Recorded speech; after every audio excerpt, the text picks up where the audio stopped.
If I'm Donald Trump, I understand why he doesn't want to debate.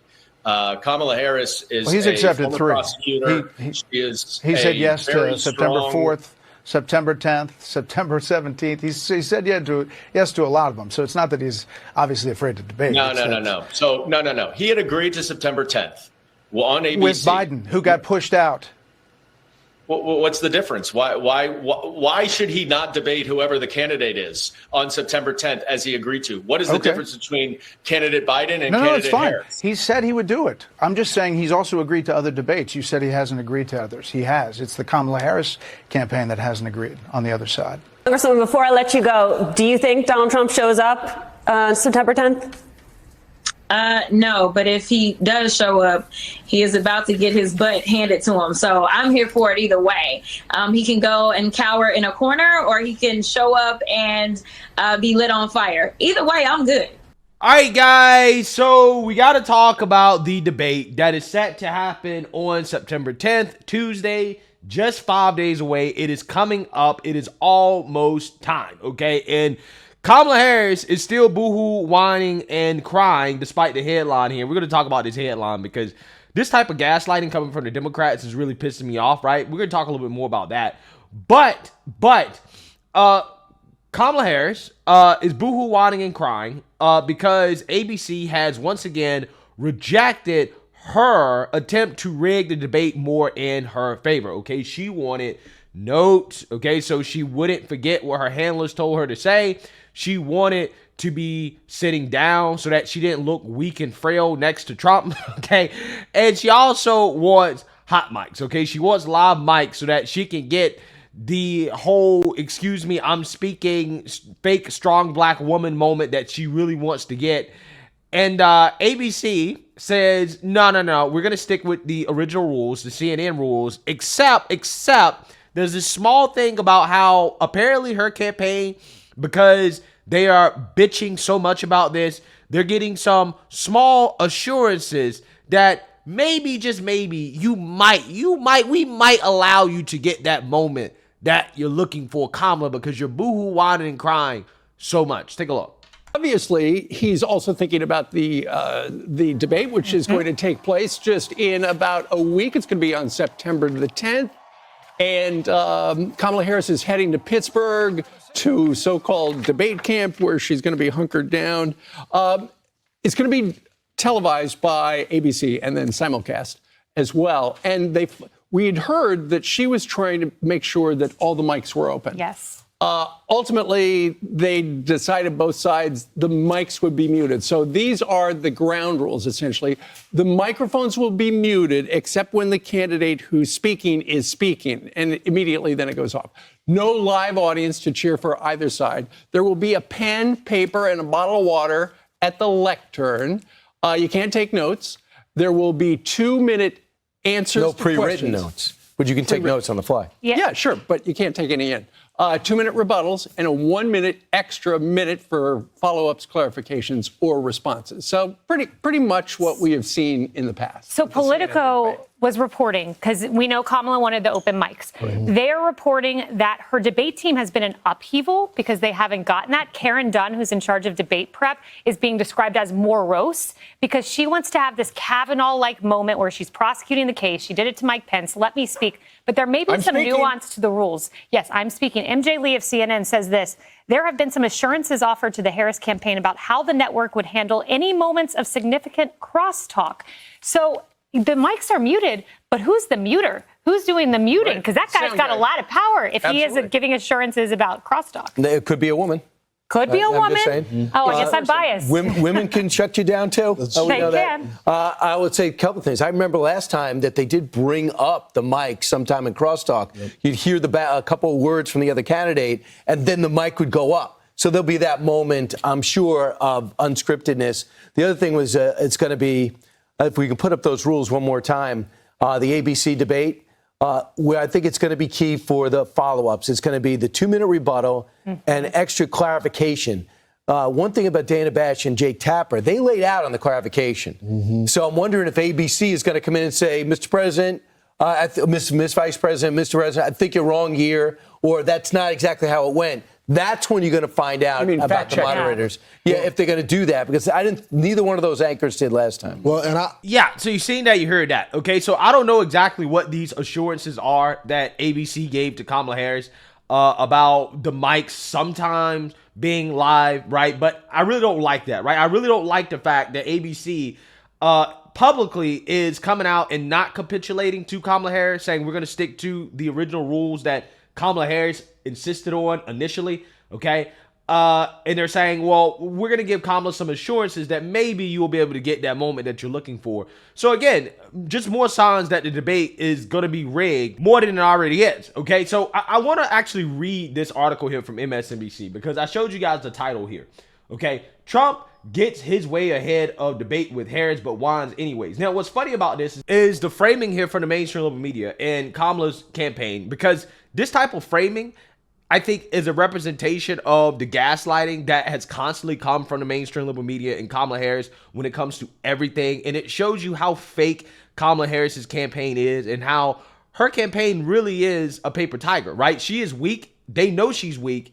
And they just lie to the American people and basically distort reality because they know that their voters are dumb, okay? And that is what Kamala Harris's response to being forced to agree to the rules that she insisted upon Trump agreeing to, even though he never actually really agreed to debate Kamala under these rules. She insisted that, hey, you have to debate me under the same rules that you debated Joe Biden. Now she's trying to change it at the last minute and pretend that Trump is the person that is at risk of pulling out of the debate, okay? It's just funny to watch this campaign show the world that they're weak, okay, and that Kamala is fragile, but try to act like they're so big and bad and they're so strong. So let's get into Kamala Harris's response, okay? Her being forced to agree to the rules that she insists upon. Under the newly agreed upon rules, Trump and Harris's microphones will be live only for the candidates whose turn it is to speak, which is the opposite of what Democrats were hoping for. The Harris campaign explained to ABC News in a letter that the vice president, quote, will be fundamentally disadvantaged by this format. Kamala Harris is really arguing that she's at a disadvantage because live mics are not allowed. So again, she claims that the same rules that she initially wanted, okay, and she told Trump that you have to debate under these rules because you agreed to debate Joe Biden under these rules, so you have to debate me under these rules, okay? And Trump gave her an opportunity to negotiate other rules, okay, to negotiate other things. She didn't want to do that. Now she's saying that these same rules, okay, that she wanted puts her at a disadvantage. You can't make this up. You can't make this up. And it doesn't stop. It gets better. It gets better. Quote, notwithstanding our concerns, we understand that Donald Trump is a risk to skip the debate altogether, as he has threatened to do so previously. If we do not accede to his preferred format, the letter added, we do not want to jeopardize the debate. For this reason, we accept the full set of rules proposed by ABC, including muted microphones.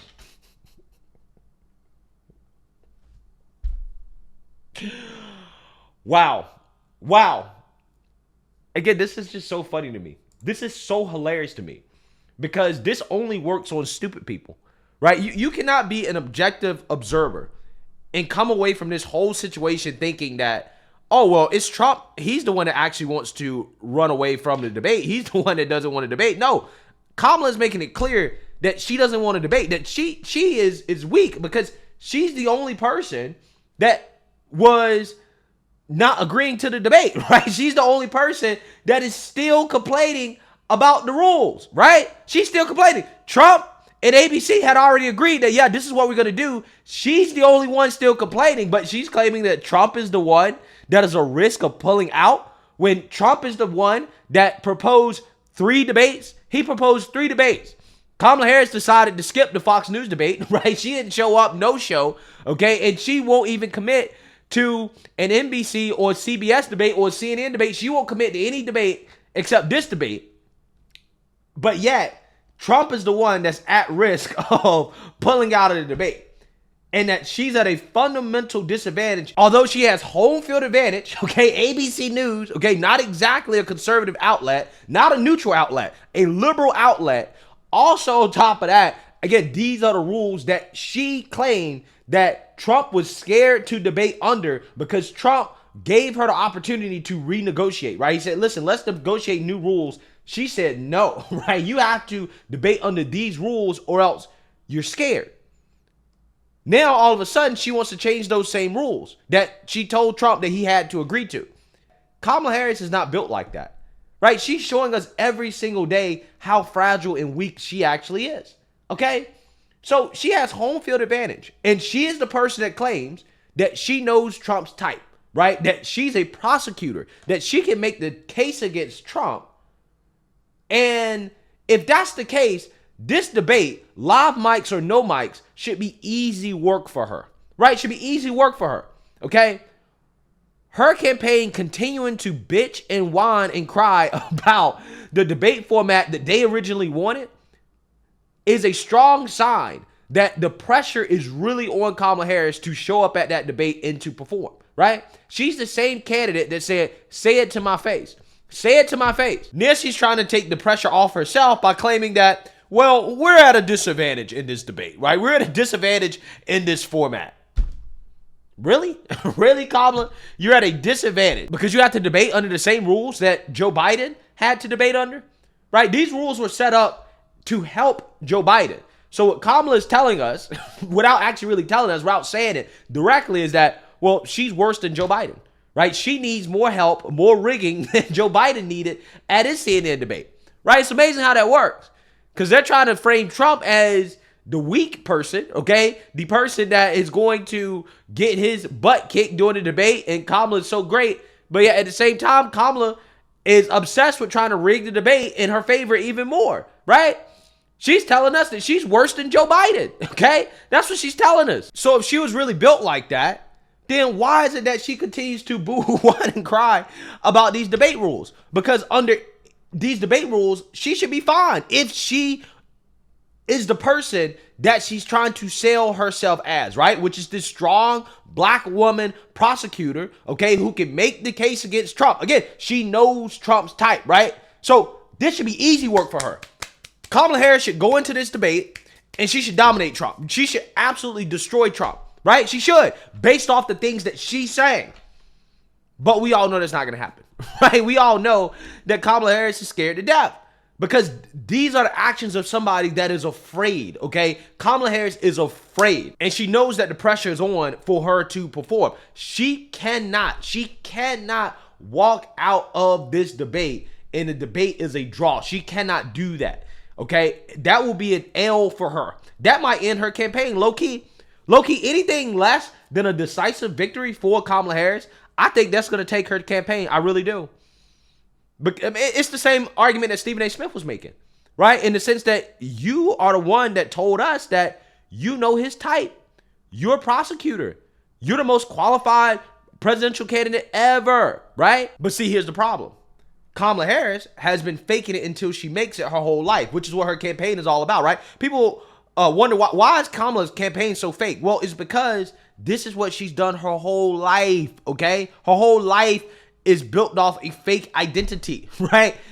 Okay? She's been faking it until she makes it her whole life. And now at this debate, she can't fake it till she makes it anymore. She can't fake it at this debate, especially with muted mics. No, you can't fake it. Okay, you can't get bogged down in a back and forth, okay, where, you know, the debate is going to come down to zingers. No. You have to have substance, right? You have to actually be able to talk. You have to actually be able to walk the walk, okay? But what they're showing us is that they're all bark, they're no bite. All bark, no bite. Everybody knows there's a reason why she doesn't do interviews. Okay, Tim Walz doesn't even do interviews, right? You would think that her VP would be able to do the interviews, but they don't even trust him to do the interviews for multiple reasons. One, he's weak too, right? Just as weak as Kamala Harris, just as soft as Kamala Harris. But also, they're afraid that if he does the interviews, then people will be asking questions about, well, where's Kamala Harris? Why isn't Kamala doing any interviews, right? So the one interview they do is on CNN. It's softball, okay? They're doing it together, okay? And again, people can see through this, man. People can see through this. I mean, look at J.D. Vance. JD Vance is a dog. Say what you want about JD Vance, but he goes on CNN, NBC, ABC. It doesn't matter what network, okay? I guarantee you, if the Trump campaign sent him to MSNBC, he'd go MSNBC too. But Tim Walz and Kamala Harris, all they can do is CNN, right? They can't do Fox News, okay? They can't do Fox News. She can't even agree to do a Fox News debate. But you know who does have the chops like that? Who would have agreed to do all these things? Who would not be running scared the way Kamala is right now? Gavin Newsom, right? We've seen Gavin Newsom go into Fox News, go into unfriendly territory, and hey, he'll throw down, okay? Now, it's a lot of BS. It's a lot of snake oil, but he does it, right? He does it. He shows you, hey, I'm not afraid of these people, right? Kamala Harris, on the other hand, she runs away. There's a difference. Everybody can see it. And the fact is that she's getting so caught up on this rule, this one thing, it really is an indication that she only wants to do one debate. They only plan on doing one debate, and that's it, right? That's it. After that, they're not going to want to do any more debates. They're not going to do anything else. So, again, this is why the pressure is on. She's put the pressure on herself by running scared to now have to show up to this debate and to perform, okay, to definitively win. If it's not a definitive win for her, that could be the end of her campaign, because honestly, I think that's what this election is going to come down to. I think it's going to come down to the debate. And I think that Kamala Harris is going to be rusty going into this debate, and I think she's going to have a hard time. She's going to have a really hard time definitively winning that debate. Anything less than a decisive victory for Kamala is a loss, okay? It's a loss. And she set herself up for it by running scared while at the same time pretending to be tough. Right? You running scared while pretending to be tough. Talking about Trump is the one that's at risk of not showing up or pulling out a debate when he's already agreed to the rules. Everybody's agreed to the rules except you, Kamala. You're the only one still complaining about the rules. The only thing Trump is complaining about is the fact that it's ABC and it's rigged, which it is, okay? Which he has every right to complain about, because Kamala won't agree to any other debates, right? You won't agree to do any debate on any other platform. Okay, so he has the right to complain about that. But you, on the other hand, you don't have the right to complain about anything. You're big and bad, right? You're the prosecutor. You can take the case to Trump. What are you complaining about? Why are you still caught up on these rule changes, these small rule changes?